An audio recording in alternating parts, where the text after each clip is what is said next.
Hello everyone, आप सभी का मेरे चैनल नैन्सी शुभम ऑफिशियल में बहुत बहुत स्वागत करती हूँ मैं। आज के इस वीडियो में आप सभी जानेंगे इंदिरा एकादशी 2024 में कब पड़ रही है, 27 सितंबर या फिर 28 सितंबर 2024। इसके साथ ही आप जानेंगे पारण कब और कैसे करना है, पारण का शुभ मुहूर्त क्या रहेगा, 11 कब की है, इंदिरा एकादशी की पूजा विधि क्या होगी, पूजा का शुभ मुहूर्त क्या रहेगा, और इसके साथ ही आप इंदिरा एकादशी व्रत की पौराणिक कथा भी सुनेंगे। आइए जानते हैं। एकादशी का व्रत भगवान विष्णु जी की पूजा के लिए समर्पित है। एकादशी का व्रत करने से प्रभु नारायण और माता लक्ष्मी की पूजा करने से सभी मनोकामनाओं की पूर्ति होती है। हर साल आश्विन माह के कृष्ण पक्ष की एकादशी तिथि को इंदिरा एकादशी का व्रत करने का विधि विधान है। इस एकादशी की खास बात यह है कि ये पितृ पक्ष में आती है, जिस कारण इसका महत्व बहुत अधिक हो जाता है। मान्यता है कि यदि कोई पूर्वज जाने अनजाने हुए अपने कर्मों के कारण यमराज के पास अपने कर्मों का दंड भोग रहे हैं, तो इस एकादशी पर विधि पूर्वक व्रत कर इसके पुण्य को उनके नाम पर दान कर दिया जाए तो उन्हें मोक्ष मिल जाता है। दोस्तों, आइए अब जानते हैं इंदिरा एकादशी व्रत की सही तिथि क्या है। हिंदू पंचांग के अनुसार आश्विन माह के कृष्ण पक्ष की एकादशी तिथि का आरंभ 27 सितंबर 2024 को दोपहर 1:20 से होगा। एकादशी तिथि का समापन 28 सितंबर को दोपहर 2:49 पर होगा। इंदिरा एकादशी का व्रत इसलिए 28 सितंबर को रखा जाएगा। दोस्तों, आइए अब जानते हैं इंदिरा एकादशी व्रत पारण का शुभ समय क्या होगा। एकादशी का पारण द्वादशी तिथि समाप्त होने से पहले करना चाहिए। द्वादशी तिथि समाप्त 29 सितंबर को शाम 4:47 पर होगा। ऐसे में इंदिरा एकादशी का पारण 29 सितंबर को किया जाएगा। इंदिरा एकादशी का पारण सुबह 6:13 से सुबह 8:36 के बीच में किया जाएगा। दोस्तों, इस समय के बीच में आप अपना व्रत खोल सकते हैं। आइए अब जानते हैं इंदिरा एकादशी व्रत की सरल पूजा विधि। इंदिरा एकादशी के दिन सुबह जल्दी उठें, स्नान आदि के बाद स्वच्छ कपड़े धारण करें, घर के मंदिर की साफ सफाई करें, एक छोटी चौकी पर पीला वस्त्र बिछाएं। अब इस पर विष्णु जी और माँ लक्ष्मी जी की प्रतिमा या कोई मूर्ति हो तो वो स्थापित करें। श्री हरि विष्णु जी का ध्यान करें और व्रत का संकल्प लें। विष्णु जी और माँ लक्ष्मी जी की प्रतिमा के समक्ष धूप बत्ती जलाएं, दीपक जलाएं। अब उन्हें फल, फूल, हल्दी, अक्षत यानी चावल, धूप दीप अर्पित करें। विष्णु जी के मंत्रों का जाप करें। अंत में सभी देवी देवताओं के साथ विष्णु जी और माँ लक्ष्मी जी की आरती उतारें। आरती करने से पहले दोस्तों इंदिरा एकादशी की व्रत कथा सुने या फिर जरूर पढ़ लें, उसके बाद आरती करें। इंदिरा एकादशी के दिन तुलसी का पत्ता ना तोड़ें।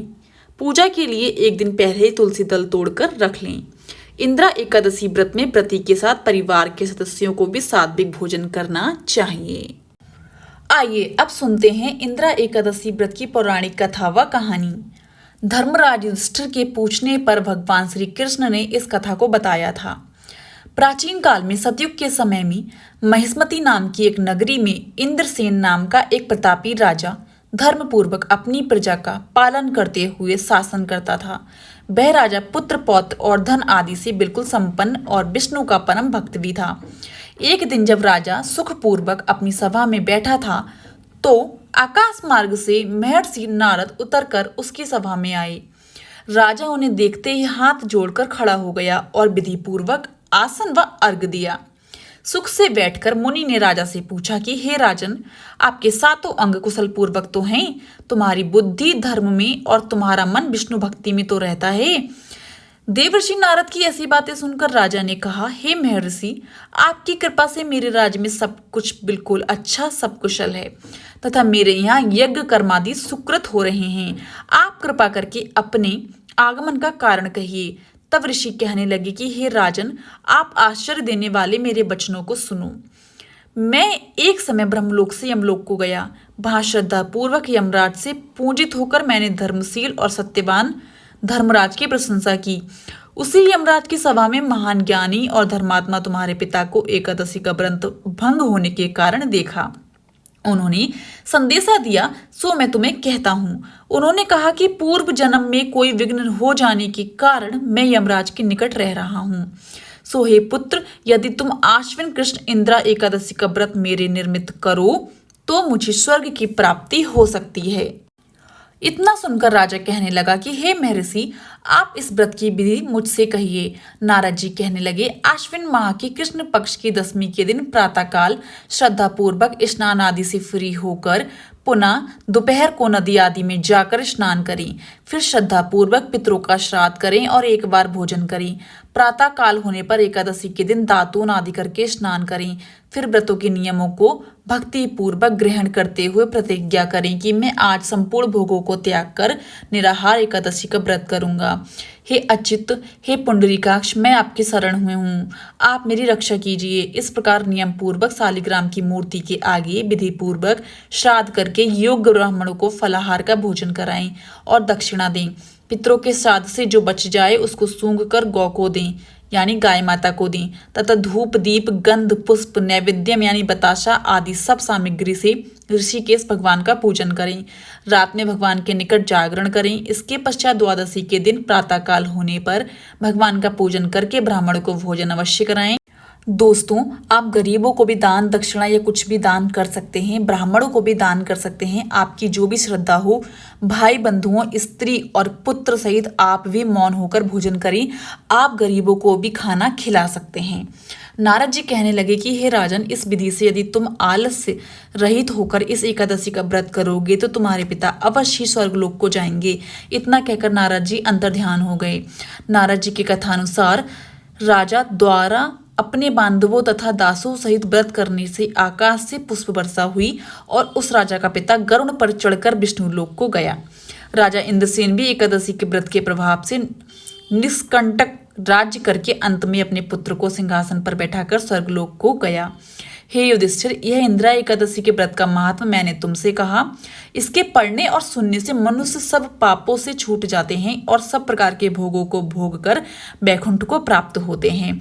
इतना ही नहीं, इस व्रत से पितृदोष भी दूर होता है तथा पितृदोष से विमुक्ति भी मिलती है और पितरों को मोक्ष की प्राप्ति होती है। यहीं पर कथा हमारी समाप्त होती है भक्तों। आइए दोस्तों, अब जान लेते हैं इंदिरा एकादशी व्रत के नियम, जो कि जानना बहुत ही जरूरी है व्रत करने से पहले। पहला नियम, इंदिरा एकादशी आश्विन मास के कृष्ण पक्ष की एकादशी को कहते हैं। इंदिरा एकादशी का व्रत अगले दिन यानी द्वादशी तिथि में खोला जाता है। इस व्रत को अगले दिन पारण मुहूर्त में खोला जाता है। दूसरा नियम, धार्मिक मान्यताओं के अनुसार एकादशी के पावन दिन चावल का सेवन बिल्कुल भी नहीं करना चाहिए। ऐसा माना जाता है कि इस दिन चावल का सेवन करने से मनुष्य का जन्म रेंगने वाले जीव की योनि में होता है। इस दिन जो लोग व्रत नहीं रखते हैं उन्हें भी चावल का सेवन बिल्कुल भी नहीं करना चाहिए। तीसरा नियम है, एकादशी का पावन दिन भगवान विष्णु की आराधना का होता है। दोस्तों, इस दिन सिर्फ भगवान का गुणगान करना चाहिए। एकादशी के दिन गुस्सा नहीं करना चाहिए और वाद विवाद से दूर रहना चाहिए। चौथा नियम, एकादशी के दिन शारीरिक संबंध नहीं बनाने चाहिए। इस दिन ब्रह्मचर्य का पालन करना चाहिए।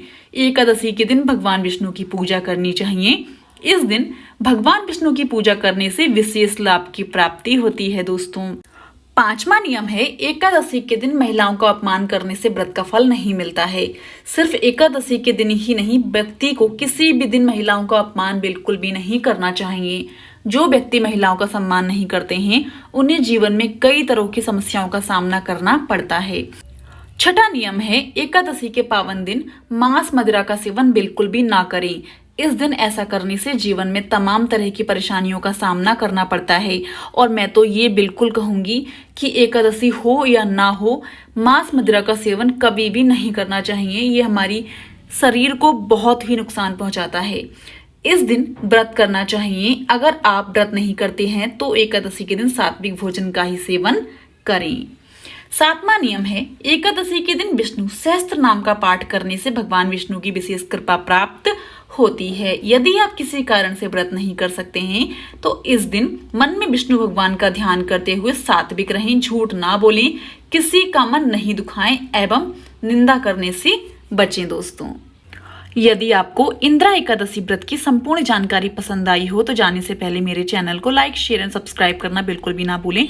एंड कमेंट बॉक्स में मुझे जरूर बताइएगा आपको मेरा आज का ये वीडियो कैसा लगा। हो सके तो इस वीडियो को ज़्यादा से ज़्यादा लोगों में शेयर करें ताकि और सभी लोगों को भी इंदिरा एकादशी व्रत की संपूर्ण जानकारी प्राप्त हो सके। राधे राधे दोस्तों।